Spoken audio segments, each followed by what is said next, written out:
Shalom. Welcome to this week's Dvar Torah. This week's Sedra is Sedra Devarim. And, well, let's learn a little. In 1950, Ralph Edwards, host of the radio quiz show Truth or Consequences, announced that he would air his program in the first town that changed its name to the show's name, Truth and Consequences. Hot Springs, New Mexico won the honor. They were the first town to change their name. Before World War II, there were about 40 hot springs in New Mexico, and well, we could call it in Truth and Consequences now. And even though the town is still famous for its hot springs, no one calls it Hot Springs, New Mexico. They call it Truth or Consequences, New Mexico. After a geographical renaming of a city, it is always named by its new name, no matter how descriptive, well-known, or the city's old name was familiar. In this Dvar Torah, I'll show how geographical renaming, and yes, that's a real term, started in the Torah. I'll explain why the Torah has so many places renamed, and to help understand the topic, I'll explain our Sedra's description of the spies' trip to the valley of Eshkol. After reading this Dvar Torah, I hope, or in your case, watching this Dvar Torah, I hope you gain an appreciation for the names of cities, especially the ones in Eretz Yisrael. Geographical renaming is the changing of the name of a geographical feature or area. There are many reasons to undertake renaming, with political motivation being the primary cause. For example, many places in the former Soviet Union and its satellites were renamed to honor Stalin. Sometimes a place reverts to its former name, like when Russia no longer wanted to honor Stalin and changed the names back.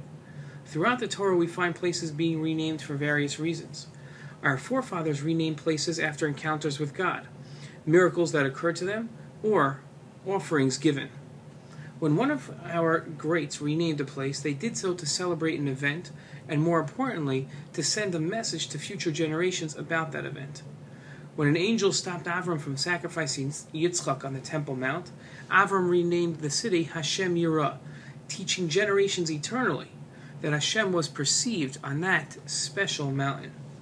In our Sedra, we find Moshe recounting the tragic episode of the spies. In his description of the spies' journey, Moshe says, "They turned and went up into the mountains and came onto the valley Eshkol and spied it out." The valley of Eshkol was south of Hebron. It was named after the giant vines that the spies saw. The valley had a name before the spies renamed it, and our scholars go to lengths to explain why Moshe calls it by its new name in our Sedra. The Ibn Ezra explains that this was Moshe's choice of words, meaning that Moshe was sending a message, while Rashi takes a different approach. He said, explaining that the reason why is that the Torah's way is to use the latest name that a city was called by. While we can examine the debate between Rashi and the Ibn Ezra, I'd like to concentrate on what they both agree on. They both agree that in renaming the valley, the spies and now Moshe are expressing the true character of the place. When the spies named the valley after these large vines, they too were sending a message.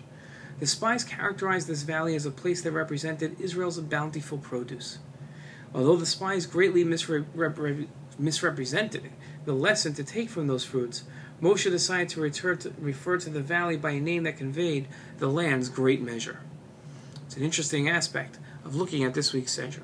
Shabbat Shalom.